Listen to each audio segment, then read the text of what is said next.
தூத்துக்குடி மாவட்டம் விளாத்திக்குளம் மதுரை ரோட்டில் அதிமுக நிர்வாகியான பெருமாள் சாமி என்பவர் கடந்த சில தினங்களுக்கு முன்பு தள்ளுவண்டியில் பானிபுரி கடை ஒன்றை தொடங்கி நடத்தி வந்துள்ளார். இந்த பானிபுரி கடையை இங்கு நடத்தக்கூடாது என்று எவ்வித காரணங்களும் கூறாமல் விளாத்திக்குளம் டிஎஸ்பி ராமகிருஷ்ணன் கூறியதாக காவலர்கள் பெருமாள் சாமியிடம் கடையை காலி செய்ய சொல்லியதாக கூறப்படுகிறது.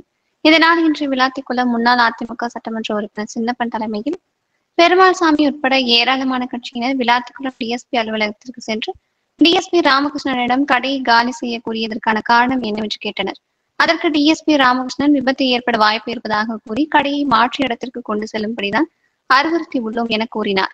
அப்போது பேச்சுவார்த்தையின் போது விளாத்திக்குளம் டிஎஸ்பி ராமகிருஷ்ணன் கட்சி நிர்வாகிகளை மிரட்டும் தோணியில் ஒருமையில் பேசியதால் கட்சி நிர்வாகிகளுக்கும் காவல்துறையினருக்கும் இடையே கடும் வாக்குவாதம் ஏற்பட்டது. இதனால் முன்னாள் சட்டமன்ற உறுப்பினர் சின்னப்பன் உட்பட கட்சி நிர்வாகிகள் டிஎஸ்பி அலுவலகத்தில் இருந்து புறப்பட்டு சென்றனர். மேலும் டிஎஸ்பி அலுவலகத்தின் முன்பு காவல்துறை அதிகாரிகளிடம் அதிமுகவினர் கடும் வாக்குவாதத்தில் ஈடுபட்டதால் அப்பகுதியில் சிறிது நேரம் பரபரப்பு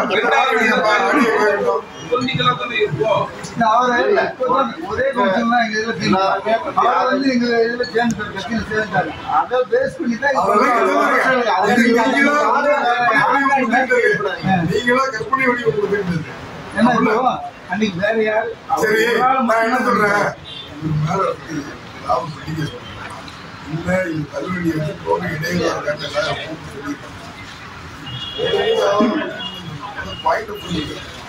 நாங்க வந்து கவர்மெண்ட் அவர் என்ன செஞ்சாரு எல்லாரையும் மாதிரி அவரு வியாபாரம் பண்றாரு டிக்கெட் கொடுத்து அவர் என்ன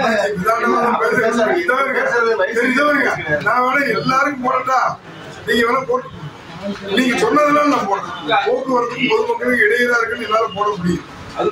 இப்ப நீங்க எதுக்கு வந்து சொன்னீங்க நாங்க ரோட்ல ஒரு ஹெல்மெட் லைசன்ஸ் கிழிச்சு போட்டு இல்ல நான் போடுறோம். நீங்க சொன்னது எதுக்கு கேட்டோம்? விவசாயிகள் நடுத்தர மக்கள் பாதிக்கப்படக்கூடாதுன்னு பேசணும். நீங்க தான் விளையாண்டு பேசணும். வயசுக்கு தகுந்த மாதிரி நீங்க பேசணும். அவ்வளவு வார்த்தை அவருக்கு நான் பண்ணி தரேன். அவர் என்கிட்ட வரவே இல்லை. சார் இப்படி பேச ஒரு சேர்மன் பேசுறா அவரவே நீங்க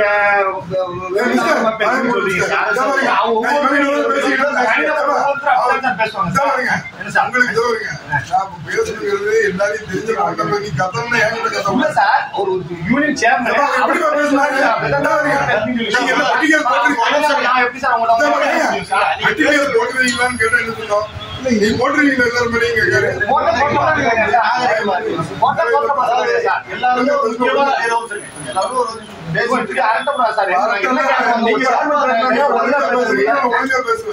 நீ ஒழுங்கா பேசலன்னா அப்ப நானும் வார்த்தை மாட்டேன். பண்ணாச்சு ஒழுங்கா தானே பேசிக்கிட்டு இருந்தாரு. அவர்கிட்ட ஒழுங்கா தானே பேசினேன். உங்களை ஏதாவது சொன்னா நீங்க எங்க வரல அப்படிதான் இன்ஸ்பெக்டர் பிரச்சனை